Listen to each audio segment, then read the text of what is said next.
Maradyo na adlaw, Surigao. Another day, another adventure. Adventure? Let's go!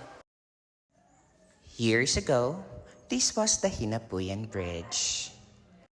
Kabalo ba mo guys nga I had a near-death experience with this bridge. The old bridge actually.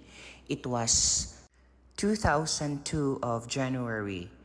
We forced ourselves to cross the bridge even though malakas ang ulan at bumabaha na at that time dahil may pasok kinabukasan and we really need to attend the class. Sa kasamaang palad, biglang naputol ang tulay at natabunan talaga kami ng mga debris ng kahoy sa tulay na yon.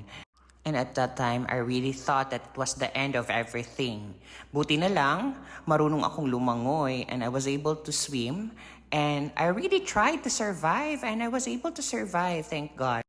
Basta masamang damo talaga. Alam nyo na. Char lang. Anyway, I am very grateful for the initiative and the Build program of the national government and of course the local government unit of Carmen, Surigao del Sur for making the construction of this bridge possible.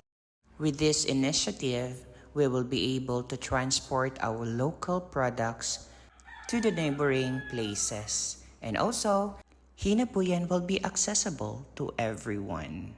Once again, thank you very much. I will be forever grateful for this initiative. Maraming salamat po. God bless you more. And welcome to Hinapuyan, Carmen, Surigao del Sur. Tara, bisita ka mo sa among lugar.